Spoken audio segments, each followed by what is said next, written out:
Well, good evening. Obviously, today's incidents have been traumatic for the people of Lawrence and North Andover and Andover. We are all especially heartbroken to learn of the death of Leo Rondon. Thankfully, neighbors helped neighbors. Police, fire, and our first responders jumped into action quickly. And despite the fluid situation these communities are experiencing, local, state, and federal partners are working together to make sure their communities are safe. We currently have now techs and first responders dispatched to all three communities to review the 8,000 homes that were affected by this particular circumstance. Each of the mayors, the mayor and the two city managers will talk more about that.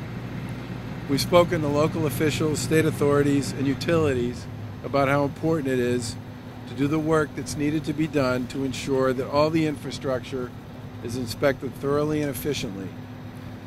The police, fire, and first responders who've poured in from across the regions have done an incredible job, and I want to thank them for stepping up today.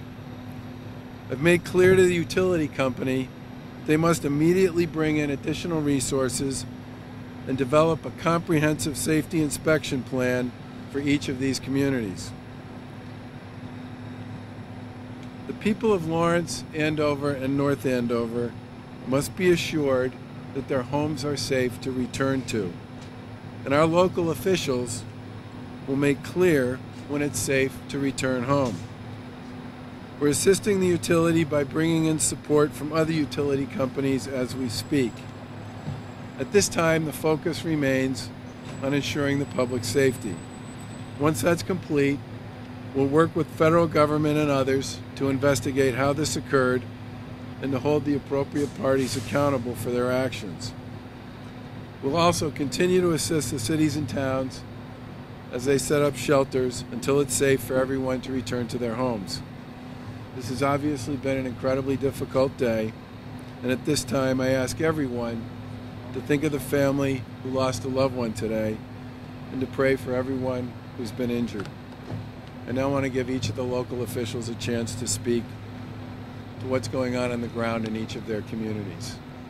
Mayor Rivera will give his remarks in both English and Spanish. Thank you. So, as we went through the rest of the evening, as we talked about earlier today, all the assets were deployed as expected. The type of support that we got on the fire front from PD, from fire departments across the Merrimack Valley, and I think even southern New Hampshire, has been incredible. The same type of support, mutual aid that we've gotten so far from the police departments across the Merrimack Valley, but also from Boston. It's been incredibly important for us as we ask people to leave their homes and their belongings behind. The number one task for us was public safety, and so people who have left their homes, who live in South Lawrence, who left their homes, can be rest assured that we're doing all we can to ensure that the streets overnight and the times that we get through this are going to be maintained safe. Our firefighters are tired. They fought a lot of fires today. Some of them are still active, but at the end of the day, I think we're going to get all those put out, and we're going to create a safe situation for people to come back. So be patient. If you live in Lawrence, in South Lawrence, if you live in North Lawrence, you still have no problems as of right now. If you live in South Lawrence, don't come back to your homes until we ask you to come back to your homes. We want a situation where you come back where there is no gas, and there's no threat to yourself or your loved ones. We're not sure that that's going to be anytime soon. So make plans for at least another between now and this time tomorrow. We'll probably be in the same situation, making sure it's safe. We do have 3 shelters in place: Partham School on East Haverhill Street, St. Mary's on Haverhill Street, and the Arlington School on Arlington Street. We've been supported by the Red Cross in those areas, MEMA, FEMA. The federal and state agencies have been very supportive for us.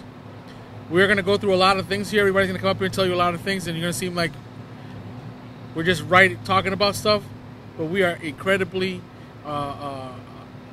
emotionally involved in this matter.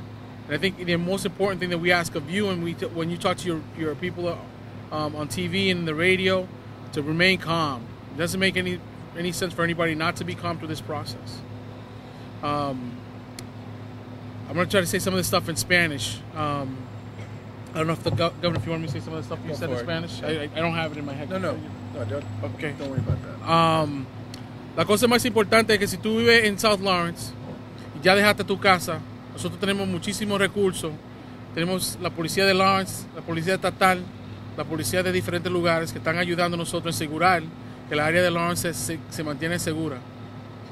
No puedes regresar a tu casa hasta mañana a lo mínimo de la noche, porque queremos asegurar que las casas estén seguras, que no tengan el olor de gas y que no por cualquier cosa les perjudique la vida a ustedes o a su familia.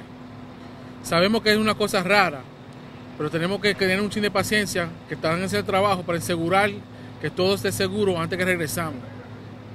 Tenemos 3 lugares donde pueden ir si no tienen a dónde que ir. Es la escuela Partham, que está en la East Haverhill, la escuela Arlington, que está en la Arlington Street, y también la escuela St. Mary's, que está al cruzar de la iglesia St. Mary's en la Lawrence. Son lugares donde pueden ir a pasar la noche, a cargar un teléfono, y vamos a hacer ese esfuerzo hasta que necesitamos. Recuerden, no pueden regresar. Aunque tú veas un equipo trabajando, pagando algo en la calle, no puedes regresar porque no se sabe si el olor de gas va a estar fuerte en tu casa. Again, if you see a work crew out in your street, working in the street, that doesn't mean that they fix your area. Again, the issue is that there could be still a gas leak in your home. And the danger with that is that it's an invisible thing. You can't see it. And in some cases, you won't even be able to smell it. And God forbid you go to sleep and might not wake up tomorrow. So just be careful about where you stay. You shouldn't be in South Lawrence at all. We're going to start that process of going through the homes and making them safe for people. We do have a place. There's a place online. We'll make sure we get it out to everybody where people want to give resources to the families that are in need. We're going to use the shelters as places that people can drop stuff off at. Everybody's asking what they can do for the families. Those are the places. Go there. Kendrys Vasquez, who's the city council president, is running the effort of ensuring that things that people need are being met. And so if you have any questions about that, just go directly to the shelter. We'll be able to surprise you with them. Lo dije en inglés, pero lo voy a decir también en español. Aunque nosotros estamos hablando de esto en una manera bien calma, nosotros tenemos eso bien cerca de nuestro corazón. No estamos molestos de la manera que pasó la cosa. Estamos enfrentando el problema con todo lo que da, pero la cosa importante es que nosotros nos mantenemos en un estatus sin revolú y sin las personas que se sientan que no hay control. Tenemos el control, estamos teniendo el trabajo a la mano y aseguran que no regresen a su casa esta noche y todo el mundo será seguro mañana. Thanks. Hi everybody, I'm Andrew Mailer from the town of North Andover. We know that it's been an extraordinarily long day for those families directly impacted by the fires and the explosions. An equally long day for those other residents who live in the neighborhoods affected by the same. And certainly a long day for all first responders who have done a tremendous job of making us feel safer in our own homes. This remains a public safety event, however, and I caution everybody not to get impatient at this time and rush back to the homes if you're not comfortable. As the governor mentioned, there is a tech from Columbia Gas accompanying a police officer and a firefighter in each of the communities, going from home to home for those houses that have been impacted. Let that process continue. We'll continue to communicate with you about those homes that are impacted when we believe it's safe to return, specifically in North Andover. We continue to want you to err on the side of safety and caution. If you are not comfortable, do not return to your home. There is no rush. We have a shelter at the high school. We have capacity at that high school, and we have the facilities necessary to make sure that you can feel comfortable and safe. So again, as a precaution, if you're safe, comfortable that you can return to your home and have been given sufficient information to do so, that's your choice. But in cases that you're not so certain, please err on the side of caution and make sure that you use our shelter. Thank you. Good evening, Andrew Flanagan from the town of Andover. I also would like to thank Andover residents and residents across the region for their patience in what has been an extremely difficult afternoon, evening, and now into the morning. I certainly ask for your continued patience as we work to mobilize in Andover to get people back in their houses. In Andover, we've identified the impacted area to be from Route 28, north of Route 28 and Salem Street. For those in the impacted area, we are currently deploying teams that consist of representatives from Andover Fire Rescue, Andover Police, and a natural gas technician to confirm that your gas has been shut off. If it has not been shut off, it will be shut off, and we'll be providing more information. But at this time, we ask that you remain evacuated. For the households south of Salem Street and Route 28 towards North Reading, you may return to your house. We ask you to use extreme caution. If you have shut off your gas, do not turn it back on and wait for a natural gas technician. We have the Senior Center and the Youth Center both open at 30 Whittier Court. They'll remain staffed and resourced throughout the evening and into tomorrow. We'll continue to evaluate and do a needs assessment in Andover in order to provide continued services to the community, our residents, and our businesses. So continue to look for new information from the town and from all of us. And again, thank you for your patience. Questions? We are pretty confident about that no more fires will break out overnight, yes.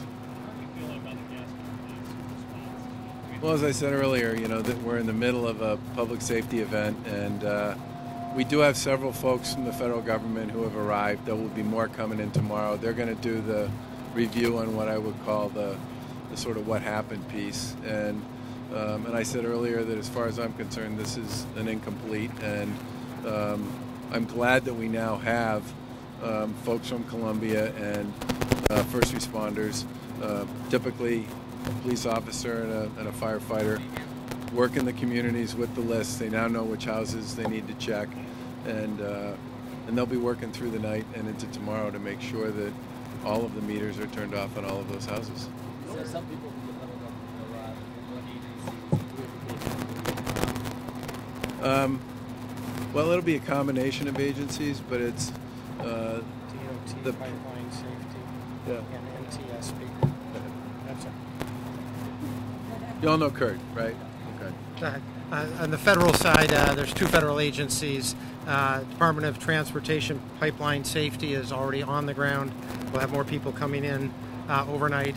And the National Transportation Safety Board, which also has jurisdiction, has a team en route as well. So both agencies will be on the ground participating in the investigation. Department of Public Utilities is on the ground and also will be present going forward and participating in the after-action review and investigation. Is there a final number in terms of folks displaced, and is there any timeline for their return to their homes? So what we know now is, again, it's 8,000 meters are impacted. We don't have a corresponding number in terms of when all 8,000, all of those structures will be deemed safe and habitable. Again, at this point, we don't have an answer yet, a reentry time.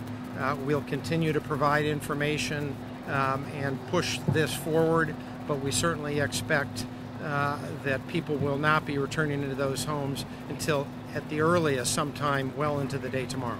Do you have an updated number on how many homes caught fire and how many exploded? So to your question, we have rough numbers.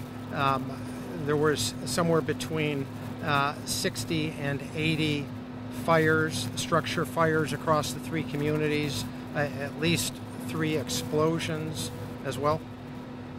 And any updates on anyone who's injured? There was one fatality, others still in the hospital, and how serious are their conditions? We know that some 25 people were treated.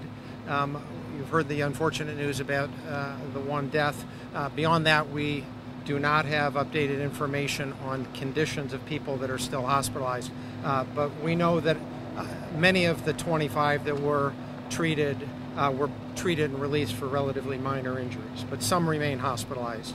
Do you know how many are still in the hospital? What is Columbia Gas doing right now? Why are they not? Columbia Gas, as the governor said earlier, Columbia Gas is here. They have been here from the start of the incident. They are engaged and working. What are they doing now? As you heard the governor say, some 80 service technicians have already deployed into the 3 communities to begin the process of inspecting 8,000 meters and shutting off all 8,000 meters. So the process is moving forward. It's a lengthy process. It's a fluid process that is going to take time. Can I just want to take that too. I want to just answer that question too. Again, this is very important because they have to get with a firefighter and a police officer from each community, go door to door, go into the homes, shut off the meter, read if there's gas in the place. That stuff is meticulous. It's got to be done right.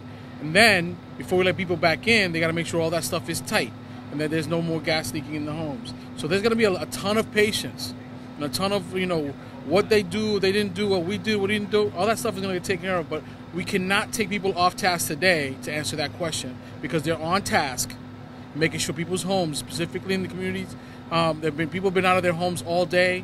My community people are in their gyms, away from their family members, away from their personal effects.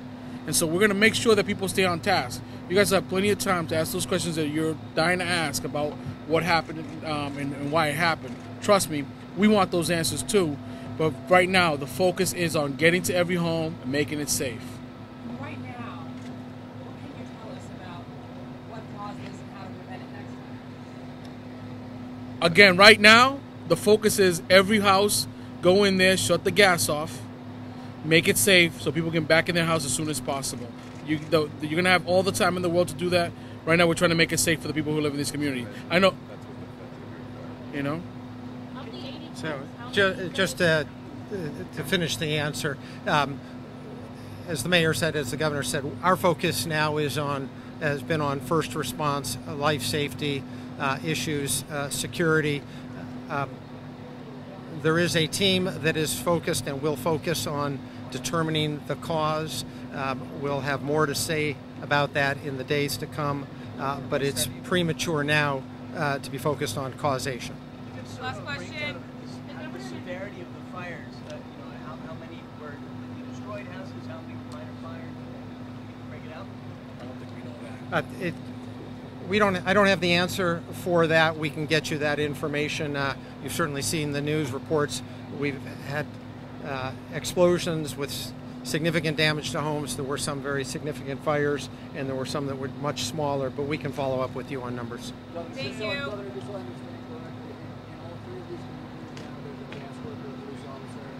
And a tech. And a tech. Groups of them. Right.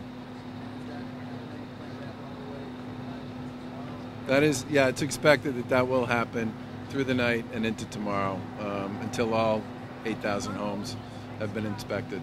Yeah. I believe all of them are either Columbia employees or work with Columbia. Yeah. Thank you. Part of the investigation focuses on the work in the area today. Say again? If the investigation is focusing on some of their work in the area today when this all happened, that's a guess.